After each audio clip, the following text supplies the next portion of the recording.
Welcome back.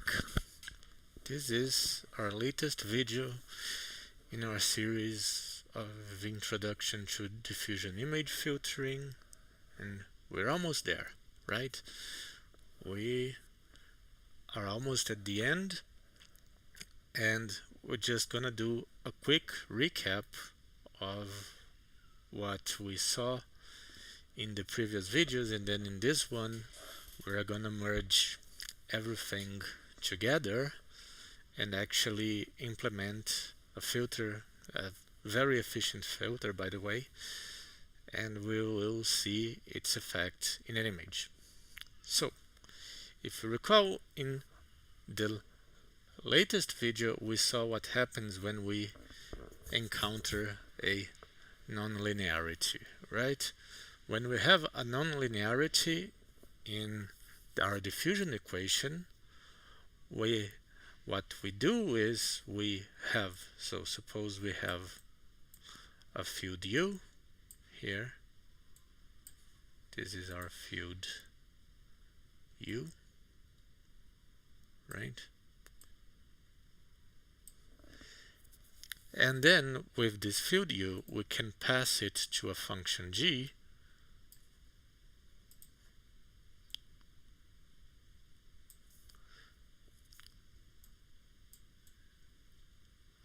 that will go to 0 if U is a solution to our implicit equation. But we cannot solve this equation exactly, so what we do is we take the Jacobian of this function and then we solve a linear system, and then we have a next U, right? So let's say U bar, and then we fit this U bar in G again, alright? And we keep going on this until we improve our solution. But that was for the one-dimensional problem, right? We now want to do the same thing for the two-dimensional problem, and if you recall, when we have a two-dimensional problem, we have the ADI method, the alternating direction implicit method, right? Cool. So what we are going to do with this? Well,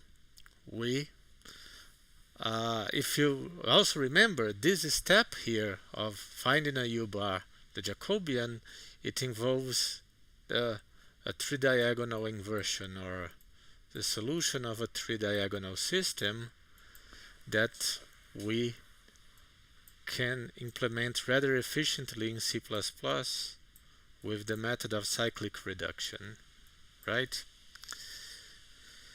So the objective of this video is to essentially combine all of this. We will combine this nonlinear iteration of the Newton method with the ADI in 2 dimensions, and we will also do the three-diagonal inversion in C++, and then we'll see it will be much faster than the rushed solution that we did in NumPy. Okay, so now without further ado, let's start. And then we have here I call this one the nonlinear ADI. And then so what happens when you have nonlinearities in 2 dimensions?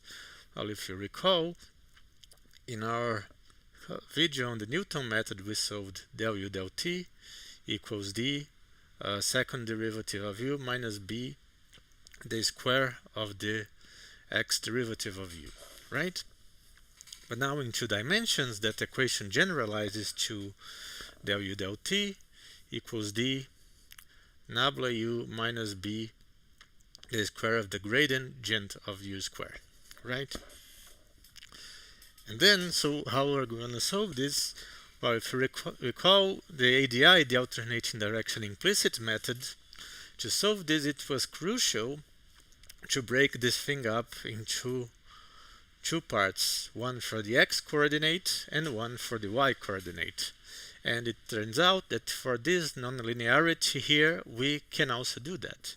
So here we have first the linear term. There is the part in x. You see I minus 1, I plus 1 here. And the part in y, which is j minus 1 and j plus 1 here. And then we also have the square of the gradient is simply the square at the x coordinate, the square of the difference at the x coordinates minus summed, because, well, there is this minus sign, but it distributes forever, sum with the difference in the y coordinate, right? So we do the same thing that we did with the ADI. We write this explicitly as the x contribution and this as the y contribution. So we have fxij at u equals the linear part evaluated in x minus b, the square of the gradient evaluated at x, and fyij of u, the linear part evaluated on y, minus the square of the gradient evaluated on y. Cool. And then, so what we do with the ADI, it is the same thing as before. At the first half time step, we evaluate the x contribution implicitly at n plus half, and the y contribution explicitly at time step n. And at the second half step, we have now the x is at the explicit time and y is at the implicit time.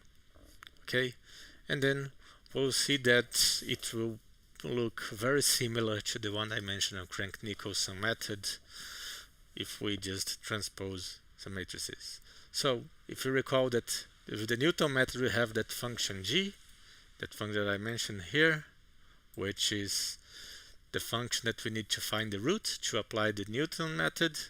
And then so here we just do the same thing as in the previous classes. We write u for the variable that we want to solve and v for the one that we already know.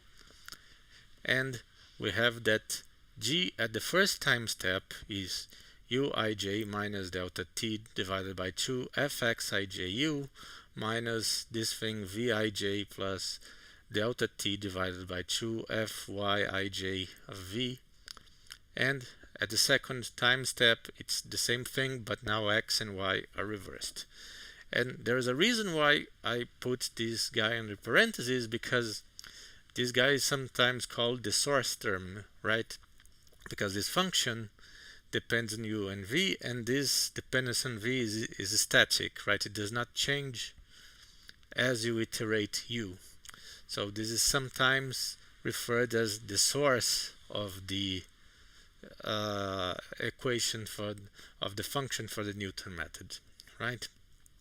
And how do we solve this? Same thing as before.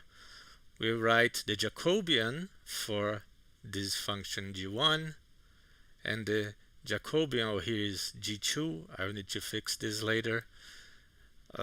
We write the Jacobian for the function g1 and the Jacobian for the function g2. Then we invert this Jacobian and apply to this function, and then we have a correction to the vector u that we want to find, and then we do this. We do this once for the x coordinate, another for the y coordinate, and keep iterating until we find the solution.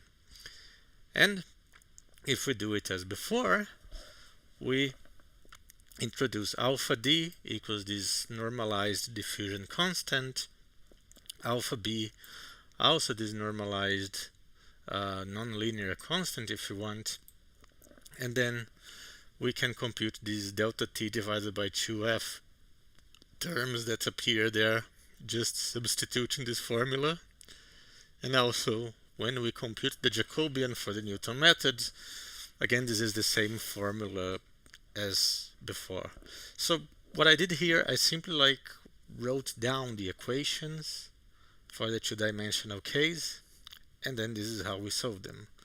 So now, if you recall, when we implemented in NumPy, it was a bit slow, probably because of the way I implemented it. But now I have a C++ implementation that will do this Jacobian inversion using the method of cyclic reduction, which is what I'm gonna show you now. But first, let us discuss how we store images and the architecture of the program, right? First, the architecture of the program. So, how do we implement this?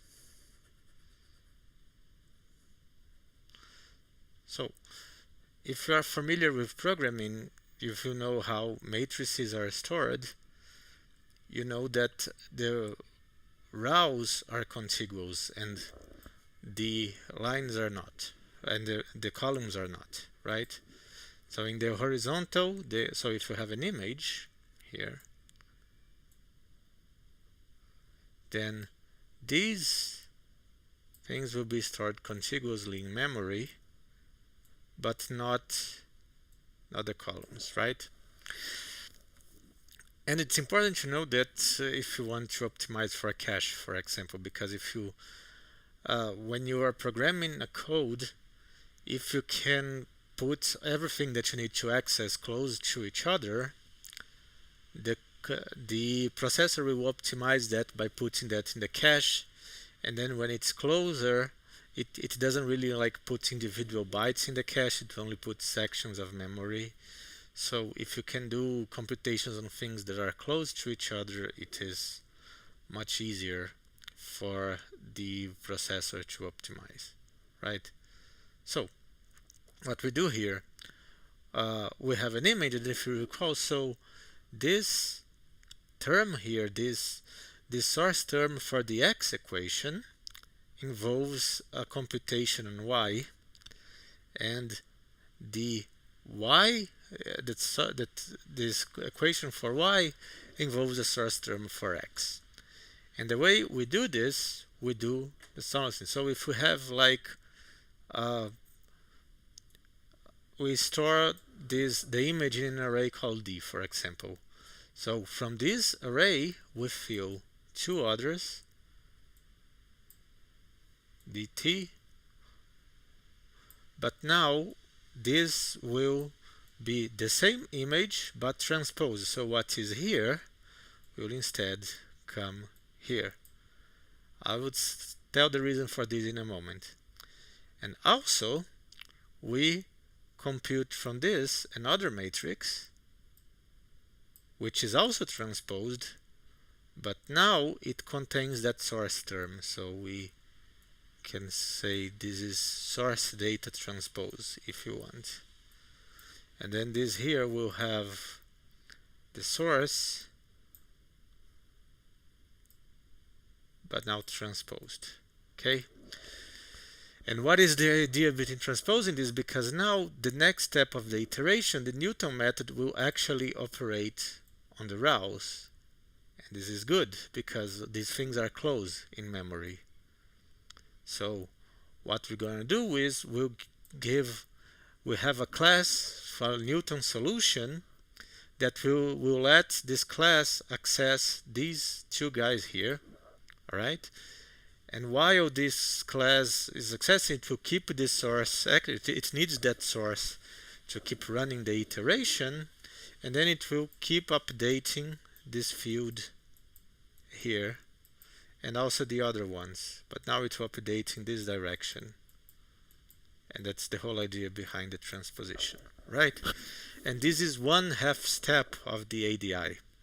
So, and then when all this thing here is finished, what we're going to do is we're going to do the same transposition, but now from this matrix dt to d and this here as well, right? So with source data if you want. Source data. And then again, we were going to do that f computation here. And then the same thing is going to happen. The Newton method will have to access these two now. And then it will keep updating this guy. And this is the main loop of our numerical simulation. Then when this is ready, we do the same thing over and over again until we find the solution. And with this scheme, we can get the heavy part of the computation, which is the Newton method, to always operate on rousing memory.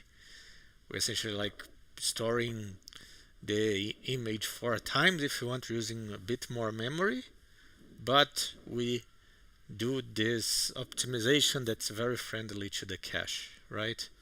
So, and then this is how it works. And the second thing is, how do we actually load an image into a C++ program? Well, the way that this is done is you use an uncompressed format, and the easiest one is the PNM format, which has just like some minimal information about the image, like the width and the height, and then it has the data in binary form, and you simply read it with fgetc or something, right? So let me just show you. So here I have the Lena image in PNM, and if you see, look at this. There is this header, which is P5, which indicates that this is a PNM image. This is grayscale, and the data is in binary. This is what this P5 means, right? And then there is the width of the image and the height of the image, and then this 255 is the maximum value of brightness that we have. And then from here on, all these crazy values are binary bytes that encode the brightness in the image, right? And that's it essentially. So I'm just going to run briefly through the code. First, the image class, which is here. So this is simply a wrapper around a PNM image. So you have to see here width, height, max val, and an array of bytes, which is the pixels, right? And then when you load an image, you simply open the file, then you read the initial string, the width, the height, and the maximum value, and there is some check to see if it's P5, and then it sets the width, the height of the image, and then reads everything and puts it there. That's all that it's doing. And then when you want to save an image, it is just the opposite operation. It opens a file, writes the P5 header, width, height, max val, and dumps the pixels there. Very, very simple. And then we have our diffusion filter class that we're going to use to implement diffusion filter. And then it has this method to set an image to it, and then the other to apply. And then here we have this D and B. These are now the normalized constants. M is the number of steps that we're going to take. Iterations and precision I'm going to treat when I discuss the Newton method. And then the image that we want to obtain back, it is passed as an argument here. So, and then when we set an image, this just initializes everything. So it picks the image and picks width and height, and then it starts to set it starts to initialize these matrices here, right? So in our case, it only initializes the D matrix. The others will be filled when we start to apply the filter, but at least the memory is allocated for each of these. So then we do all of this. Oh, there's also this important thing, it normalizes it. The pixels are usually between 0 and 255, but here I'm going to use double, and it is between 0 and 1, right? This is important because of the B parameter, right? Because it is multiplied by the gradient, and depending on the intensity, it has a different effect. Now when we apply, we have the same thing. So first of all, we need to divide our normalized diffusion constants by the step, and then we have a Newton solver that I'm going to get to in a moment, and then we set these parameters, and then we have this eval transpose function that does what I mentioned here. It picks this matrix and fills these other two, right?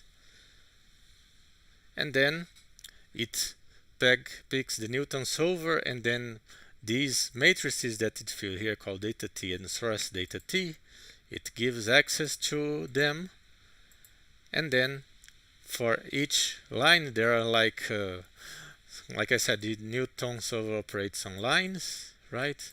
So for each line it calls the solver to solve for the field, then it will update. And then it's the same thing all over again, but now reverse. Now data T is the source matrix and generates these other two, gives access to them, and for each line solve, right? And in the end it just picks the image at the data and fills it here. That's what it is doing. Now for the Newton solver, it is not that different from the one-dimensional case. So what we do here, so this set field that it's called, for the set parameters, then of course to perform the iterations it needs to have these parameters, just like the diffusion filter class has. And this set field, it just sets up some pointers and tells it which size that the thing has. And then when you solve, it is like very simple. Pass it a line that it wants to solve, and then it initializes these rows, and then this is what we're gonna need to do for cyclic reduction. And then here I use a different scheme for it. I do not do a fixed number of iterations. So what I do is I iterate. So there is this iters is like the maximum number of iterations.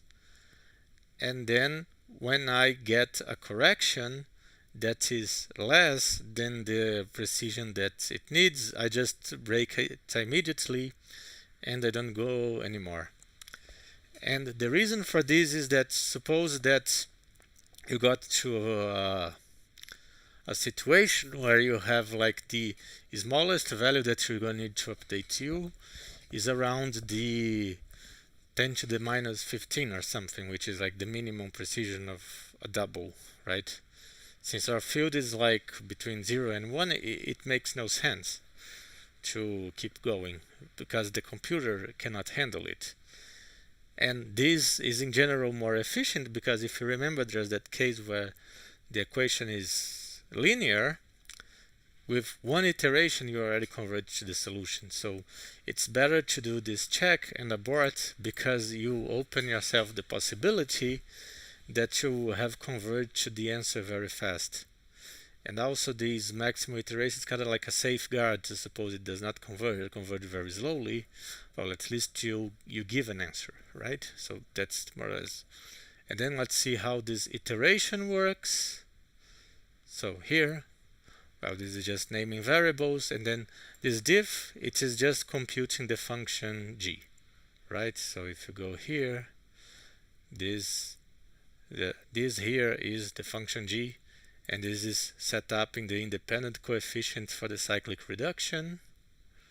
Then there is the Jacobian, and then what the Jacobian does, it will put now the three diagonal coefficients for the cyclic reduction that we're going to perform.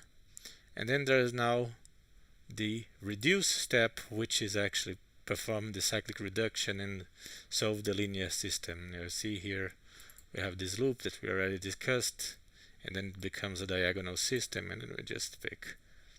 Alright, and then we update u with it, and then we pick here the largest of the corrections, right? And then we return so that if it's small enough we abort it. And then here I used maximum iterations of 10 and the precision 10 to the minus 12, which is already pretty good for a double floating point.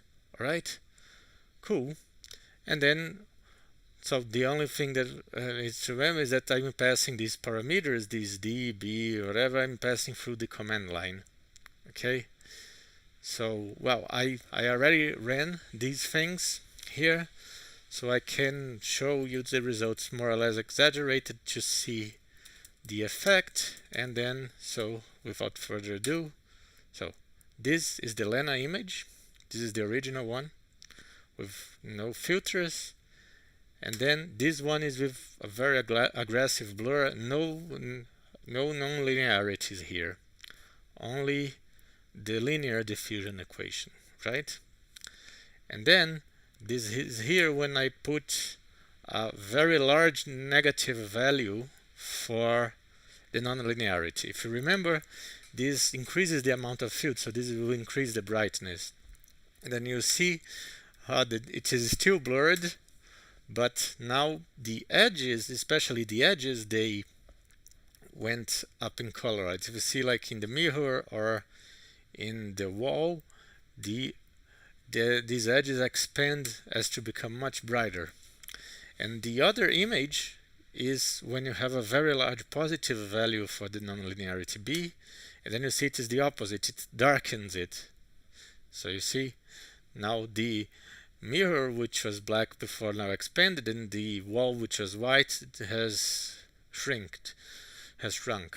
So we have kind of the opposite effect depending on the color of the edge. Right. So we can interpret that non-linearity that we put as the way that since it is a gradient square, it's kind of detecting an edge, and then when it is positive, it makes edges grow darker, and when it is negative, it makes edges go brighter. And of course, all of this is very, very exaggerated for you to see the effect, but you can play around with this and see, and you can actually get some interesting results. For example, let me run this. So let me run diffusion, and then I think I should have it here somewhere, and then so here. So I'm running with a diffusion coefficient of 0.3, nonlinearity of -10, and 20 iterations, 20 time steps, and I'm picking the Lena image as a source and saving it on edgebright.pnm. So if you remember from NumPy, NumPy with 4 cores took a while to generate, and it was only 2 iterations. But here you see that with our C++ code that only uses 1 core, it is running 20 steps, which is like 10 times more. And I think we could get away with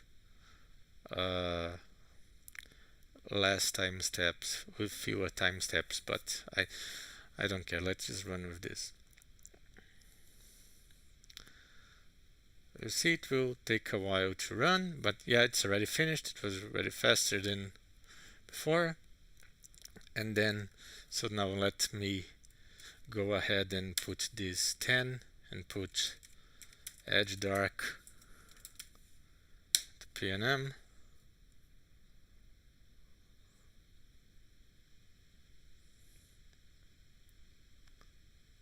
And it should be ready pretty soon. Just wait a little bit.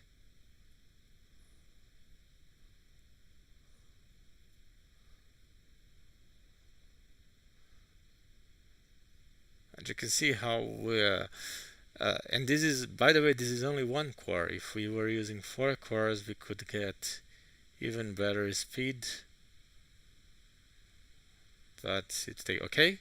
And now just for consistency, let me just create a copy of the original image to edge normal. Okay, so now if you look, so this is the Lena image with edge normal, and then this is the darkened edges. You see that there's some very interesting effect that the edges of the image, they kinda grow a bit darker. And this one is the opposite. When you run it with a negative value, it brightens the edges. When you run it with a positive, it darkens them. And this is the normal one. So you see, you already have a very interesting filter here. We're just like playing around grayscale images. But this is actually pretty interesting. You could definitely put this into an image manipulation software. See? Very, very interesting. Okay, that's all for today. Like I said at the beginning, we're almost done with the course. So there is exactly one thing more that we need to do, and it is to optimize the performance of our filter, right? You see, it is working, but it still can be faster. And the way that it can be faster is through parallelization, and it is what we're going to see in the next video, which is how to parallelize this and put it to run in the graphics card. So thanks a lot for watching, and see you in the next time. Bye bye.